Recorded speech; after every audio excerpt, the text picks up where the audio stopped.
Assalamualaikum warahmatullahi wabarakatuh. Halo guys, kembali lagi sama aku Fania Andrilia di channel Kampung Digipreneur. Sebelum nonton videonya, jangan lupa untuk like, komen, dan subscribe ya. Seperti judul di bawah ini bisa kalian baca, yaitu Menggerebek Crazy Rich di Indonesia. Sebenarnya ada banyak sekali Crazy Rich di Indonesia. Namun kali ini saya hanya akan memberikan 10 orang Crazy Rich di Indonesia yang akan kita gerebek. Yang pertama ada Andreas Stanley. Pria kelahiran Bima 8 Oktober 1991. Seorang pengusaha muda sukses di bidang otomotif dan memiliki showroom mobil mewah di Surabaya.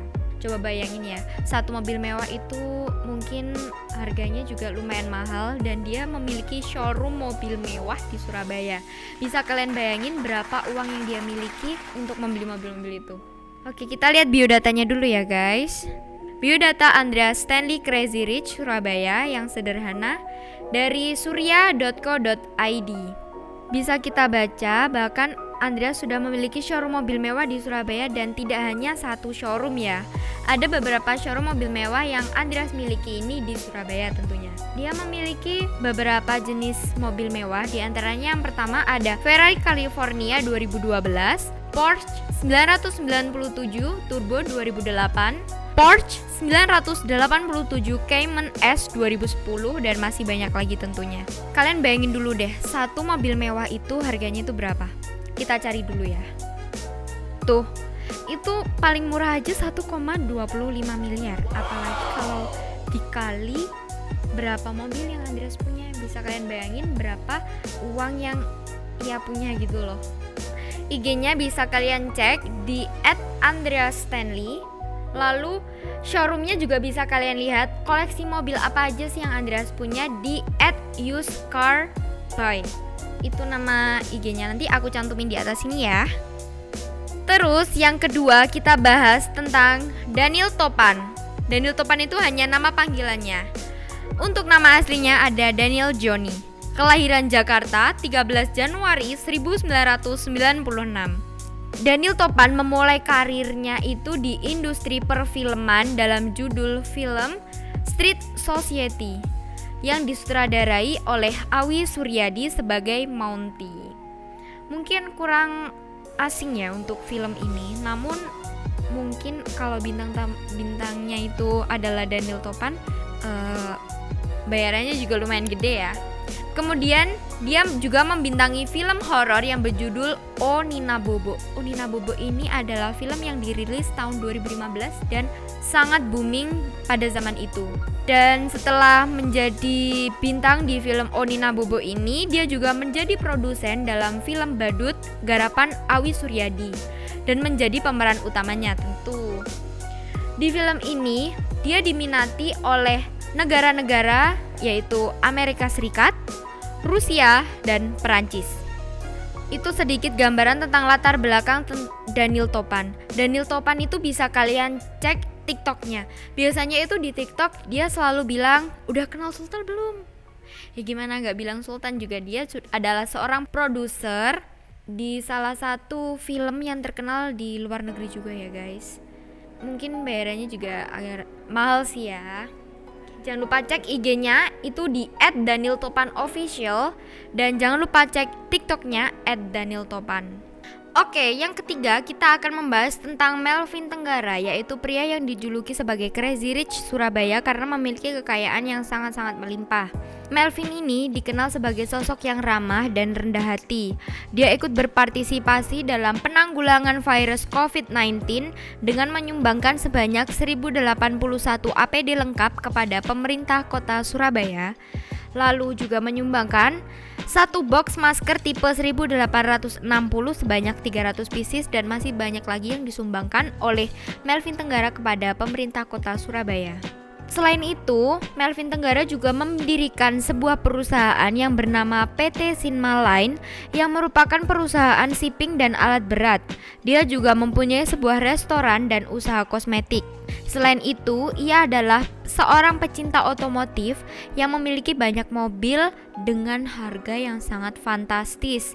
Bukankah bisa dibayangkan seorang crazy rich dari Surabaya bisa membeli berapa sih mobil mewah dengan harga yang sangat-sangat fantastis? Menurut data yang saya ambil, Melvin Tenggara memiliki lebih dari 5 mobil mewah yang ia koleksi di rumahnya.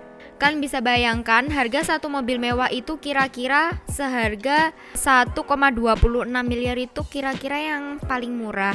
Sedangkan seorang Melvin ini sudah memiliki kurang lebih itu 5 mobil mewah. Itu mobil mewah, belum juga termasuk mobil-mobil yang seperti mobil biasa pada umumnya. Kalian juga bisa cek IG-nya di @melvintenggara. Kalian di situ bisa memiliki motivasi lebih agar pendidikan kalian itu harus kalian nomor satukan, karena selain pendidikan itu juga penting. Jika kalian mempunyai sebuah bisnis tapi kalian tidak mempunyai pendidikan, kalian tidak bisa mengolah bisnis itu dengan baik dan benar. Oke, yang keempat kita akan bahas tentang Tasya Farasya. Wanita kelahiran 25 Mei 1992 ini adalah seorang beauty blogger berkebangsaan Indonesia yang memiliki blasteran Arab. Tahun 2019, Tasya melakukan kolaborasi dengan brand asal China yaitu Vocalour dengan merilis face palette yang dinamakan dengan The Need. Memang kaya sebenarnya karena dari keluarga yang sudah kaya dari lama. Lalu setelah Tasya itu besar, dia diwarisi oleh keluarganya yaitu sebuah perusahaan. Saya kurang tahu nama perusahaannya itu apa. Alhamdulillahnya seorang Tasya Farasya itu bisa membuat sebuah perusahaan yang tidak terlalu besar bisa berkembang dengan pesat. Karena yang pertama, suaminya juga seorang pengusaha kaya dan Tasya Farasya juga dari keluarganya sudah memang kaya dari dulu. Oke, kalian bisa lihat Instagramnya Tasya Farasya di @tasyafarasya. Di situ kalian juga bisa tahu brand apa saja yang sudah dikeluarkan oleh Tasya Farasya dan brand mana saja yang telah direview. Dan saya akui seorang Tasya Farasya itu adalah seorang influencer. Dulu saya tahu bahwa ada seseorang yang mengendorse Tasya Farasya, lalu barangnya itu terjual berkali-kali lipat banyaknya. Oleh karena itu banyak perusahaan-perusahaan atau brand manapun yang ingin mengendorse seorang Tasya Farasya. Jadi enak ya guys, kalau udah terkenal itu kalian bisa mengembangkan nama kalian itu untuk mencari uang. Dan alhasil seorang Tasya Farasya pun juga menjadi salah satu crazy rich di Jakarta. Oke, yang selanjutnya kita akan membahas tentang Just No Limit, atau yang nama aslinya adalah Tobias Justin. Justin ini adalah seorang yang merintis karirnya dalam hal gaming. Dia bermain game Mobile Legends. Jujur aja nih ya, aku tahu game Mobile Legends itu dari Just No Limit karena dulu itu sebelum Mobile Legends itu booming, ada PUBG yang selalu bergantian gitu boomingnya sama Mobile Legends. Tapi sekarang juga kurang mengikuti sih. Ia bergabung pada sebuah tim e-sport yang bernama EVOS. Namun di bulan Oktober pada tahun 2019, tim tersebut membuat sebuah pernyataan besar-besaran di YouTube atau di TV gitu, aku lupa, bahwa menyatakan Just No Limit itu sudah resmi keluar dari tim EVOS. Tidak tahu kenapa, mungkin karena Just No Limit ingin mengembangkan gamingnya itu sendiri di rumah atau gimana. Tapi alhasil pun dari sekian banyak tim EVOS, Just No Limit lah yang sekarang menjadi lebih terkenal gitu ya. Lalu dia berhasil menjuarai turnamen permainan Mobile Legends dengan menduduki peringkat kedua dari seluruh dunia di musim keempat. Lalu mendapat posisi pertama di dunia untuk musim keenam. Ia meraih penghasilan dari game dan YouTube. Kalian bisa cek YouTube-nya itu di Just No Limit. Di situ itu bukan hanya game aja sih ya, tapi dia lebih ke game juga. Kegiatan sehari-harinya mungkin dia sering membuat konten bersama adiknya yaitu yang bernama Jessica Jane ya. Lalu untuk penghasilannya nih bisa kita cari tahu. Di sini tertera penghasilannya setiap bulannya ini. Per bulan itu dia bisa mendapatkan 78 sampai 1,2 miliar dalam satu bulan, dan itu hanya untuk pendapatan di YouTube saja. Belum dalam pendapatannya yaitu mengikuti turnamen-turnamen kelas dunia ataupun turnamen-turnamen kelas biasa. Tapi penghasilannya saja sudah segitu banyaknya, apalagi ditambah dengan penghasilan yang lain. Wah, kongres banget untuk Bang Jess. Bisa cek YouTube-nya di Just No Limit dan IG-nya di @justnolimit. Jadi buat kalian yang kayak game itu buat apa sih? Game itu kenapa sih kok harus gini ya? Karena ini ada salah satu orang yang bisa sukses karena bermain game. Jadi kalau kalian sering menekuni game tersebut, insya Allah akan menjadi penghasilan juga untuk kalian. Intinya usaha tidak akan mengkhianati hasil. Oke, selanjutnya kita akan bahas tentang Bang Fadil Jaidi. Siapa sih yang belum kenal Fadil Jaidi? Dia adalah seorang YouTuber yang sedang naik daun berkat namanya mulai dikenal publik. Kini ia berteman dengan Nagita Slavina. Tuh, Nagita Slavina aja udah, menurut aku sih udah crazy rich juga ya. Tapi di sini kita bahas yang under 30, jadi belum masuk nominasi. Dan dia juga berteman dengan artis papan atas lainnya, mungkin kurang kenal. Tapi kalau teman deketnya itu kan banyak-banyak. Fadil itu kan influencer seperti kayak Dara Arafa atau Keanu gitu kan ya. Terus konten-kontennya Fadil itu banyak-banyak itu tentang keluarganya, apalagi tentang ayahnya itu Pak Mu, itu lucu banget. Kayak humornya itu sama anak sama bapak. Jadi hal itu yang menjadikan daya tarik kita untuk menonton gimana sih keseruan anak dan ayah di rumah. Apalagi sekarang kan pandemi kan ya, jadi jarang berinteraksi di luar. Walaupun jarang di luar, tapi seorang Fadil Jaidi itu juga sering membuat konten-konten yang sangat lucu dengan ayahnya. Cukup menghibur dan viewersnya itu juga banyak banget guys. Bisa kalian cek ya di YouTube-nya, yaitu Fadil Jaidi. Selain menjadi YouTuber dan influencer terkenal, seorang Fadil Jaidi mempunyai usaha bisnis makanan dan minuman. Di antaranya yang pertama ada traffic ban, street boba, dan warung Pak Mu. Tetapi untuk street boba itu sebenarnya bukan pemilik asli Fadil Jaidi, melainkan pemilik aslinya yaitu Jovi Adiguna.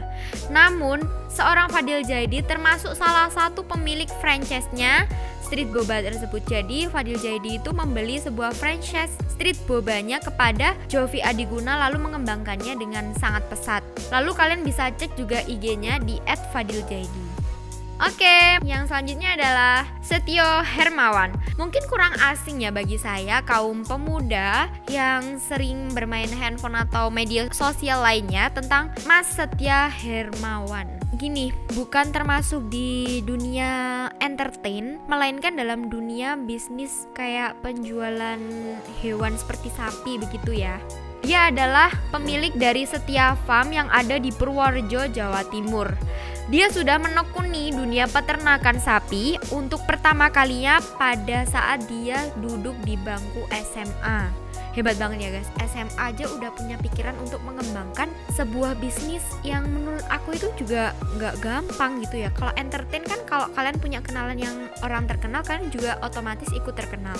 Tapi kalau seperti ini, kalian harus mengetahui gimana sih perkembangan penjualan hewan, seperti apa, kalau di bulan kurban itu seperti apa, di bulan-bulan biasa seperti apa. Kan mesti ada naik turunnya. Namun Setio Hermawan ini sudah menekuninya sejak duduk di bangku SMA. Mungkin udah lama ya, karena umurnya itu sudah di atas 20, mungkin SMA umurnya sekitaran 17 tahun ya. Lalu pada saat awal-awal SMA dia menekuni semua usaha tersebut, awal-awal saja dia sudah berhasil menjual 10 sapi milik saudaranya. Jadi saudaranya itu memiliki sapi dan seorang Setio Hermawan ini membantu menjualkannya kepada orang-orang lain dan bisa menjual sebanyak 10 ekor sapi. Itu bukan jumlah yang sedikit ya untuk golongan menjualkan barang yang harganya itu bukan ratusan, mungkin udah jutaan dan puluhan juta. Dan keuntungan yang ia dapatkan pun juga cukup besar, bahkan sampai ratusan juta itu dalam sekali perjualbelian 1 ekor sapi. Bisa kalian bayangkan, misal 10 sapi yang sudah dia jualkan lalu dia mendapatkan omset sebanyak apa, itu bisa kalian pikirkan ya, itu banyak banget pastinya. Oleh karena itu Setio Hermawan dijuluki sebagai Crazy Rich Under 30 kali ini. Bisa kalian cek IG-nya yaitu di @setia_hermawan, SETYA ya, Setia Hermawan. Selanjutnya yaitu Najla Bishir. Siapa sih Najla Bishir itu? Najla Bishir itu adalah seorang pengusaha kue yang booming akhir-akhir ini karena Bittersweet by Najla. Jadi itu adalah kue yang sangat viral, katanya enak sampai bikin meninggal gitu ya. Di review banyak banget artis. Namun selain Bittersweet, seorang Najla juga membuat cinnamon roll dengan kue-kue yang lain, kue kering ataupun makanan yang lainnya dia juga menjual. Pada awal perintis karirnya, dia hanya bermodalkan 1 mixer dan 1 oven saja. Bayangkan, dengan dia merintis hanya membuat 1 mixer dan 1 oven, sekarang bisa berkembang dan meluas seluruh Indonesia. Pasti ada cabang Bittersweet by Najla. Najla mengaku membuat kue hanya dengan bermodalkan mixer dan oven mini loh ya guys. Lalu mulai menjual kue buatannya untuk secara online lewat Instagram dibantu oleh sang adik. Ini adalah pengakuan dari Najla kalau dirinya bisa menjual kuenya tersebut sebanyak 2-3 ribu dessert box. Kini Najla bahkan sudah mencapai 40 reseller di seluruh Indonesia. Jadi sudah mulai mengembangkan lagi. Dulu cuman ada cabang di Jakarta misalnya, sekarang sudah ada di Malang, di Surabaya, di mana gitu, di kota-kota besar tentunya. Dengan omset per bulannya dia bisa mencapai 20 juta. Per bulan 20 juta untuk menjual kue itu juga banyak banget ya. Oleh karena itu dia juga bisa disebut sebagai crazy rich dadakan saat pandemi ini, yang umurnya juga masih under 30 ya. Next, kita akan bahas tentang Jessica Lin. Mungkin kurang familiar banget ya nama Jessica Lin ini, karena dia bukan dalam entertain juga, melainkan dia dalam bidang kosmetik. Untuk para ciwi-ciwi yang cari kosmetik ini, aku kasih lihat orangnya. Tuh, ini kita lihat kisah Jessica Lin raup miliaran sebelum usia 30 tahun dan masuk nominasi Forbes 30 Under 30. Salah satu produk yang ia keluarkan yaitu produk kecantikan asli Indonesia, yaitu Everwhite. Everwhite ini adalah skincare juga ada, produk kosmetik pun juga ada, dan harganya pun juga cukup high class ya daripada merek-merek yang lain. Everwhite ini memiliki berbagai jenis, mulai dari serum, bedak, body scrub, hingga lip tint juga pun dia juga ada. Dan seorang Jessica Lin ini adalah sebagai CEO founder Everwhite. Wah, CEO ya guys, udah kelas tinggi banget ini tuh. Apalagi produknya ini juga udah dikenal di seluruh dunia, bukan hanya di Indonesia, tapi di seluruh dunia juga. Namun orang luar negeri masih belum banyak yang mengenal produk ini karena masih mungkin di lingkup Indonesia aja tahu. Bahkan orang Indonesia pun juga ada beberapa yang belum tahu Everwhite ini. Kesuksesannya membawa masuk dalam jajaran orang sukses di bawah 30 tahun. Diketahui Jessica merintis bisnis kecantikannya memang mulai dari nol dengan modal dan pengalaman kerja yang dimiliki. Jadi awal mulanya itu dia mungkin ya dia kerja-kerja dari kosmetik yang ini ke ini gitu. Akhirnya dia memiliki cukup ide untuk mengembangkan Everwhite ini agar bisa meluas di seluruh dunia gitu. Cukup hebat sekali. Under 30, seorang perempuan bisa menjadi salah satu crazy rich dan masuk dalam jajaran Forbes 30 Under 30. Hebat banget. Tak hanya itu, wanita 29 tahun lulusan Quick Key Business School tersebut juga menuturkan bahwa tahun 2020 merupakan sebuah batu loncatan baginya karena Everwhite telah merambah kancah internasional. Wah, jadi pada tahun 2020 itu Everwhite itu baru dikenal di seluruh dunia karena mungkin go internasionalnya itu dia itu jago berbisnis atau mempunyai ide-ide yang patut untuk dikembangkan seperti itu. Hal tersebut ditandai dengan menghadirkan official store di berbagai e-commerce di Singapura. Jadi ini udah go internasional banget sih, udah sampai memunculkan store di Singapura.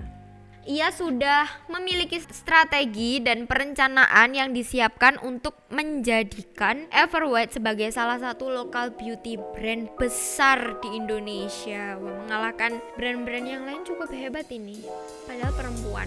Selanjutnya kita langsung ke Stephanie Tan.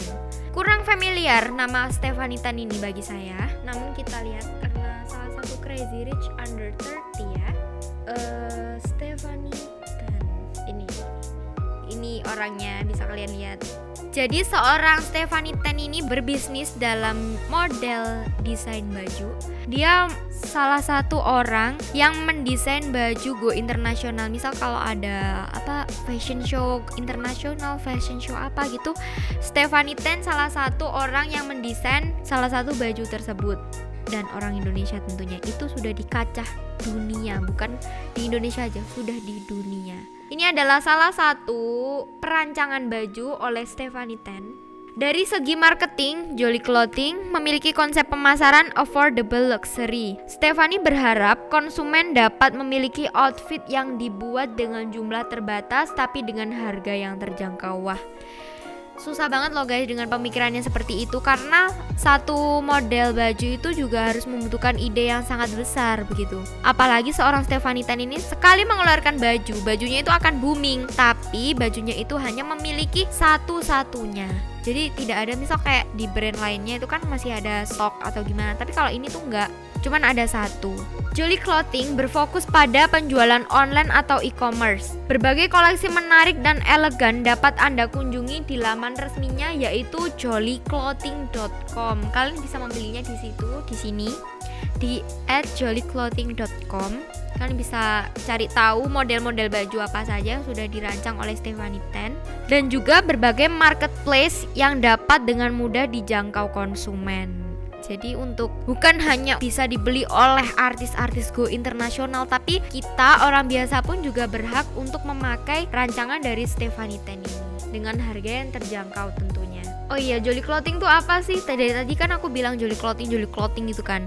Nah, Jolly Clothing itu adalah brandnya Stephanie Tan itu sendiri. Jadi dia berdiri sendiri, mendirikan satu brand baju yang bernama Jolly Clothing. Ini juga selain si yang tadi Jessica Lin, si Stephanie Tan ini juga masuk Forbes Under 30 itu, masuk di kancah dunia bahwa dia adalah seorang crazy rich dalam bidang bisnis baju gitu guys. Oke, sekian dulu, udah 10 nih crazy rich yang sudah kita bahas di sini. Kalau ada salah-salah info atau gimana, saya mohon maaf. Sebenarnya kalian bisa browsing beberapa crazy rich lainnya di Indonesia ini, tetapi hanya 10 orang itu yang bisa menginspirasi kalian, karena beliau-beliau tersebut merintis karirnya itu mulai dari nol.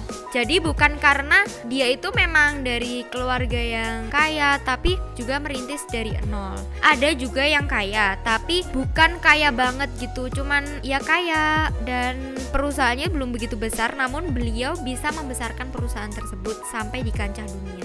Oke, sekian dulu dari saya. Kurang lebihnya saya mohon maaf. Jangan lupa like, komen, dan subscribe ya. Dadah, assalamualaikum.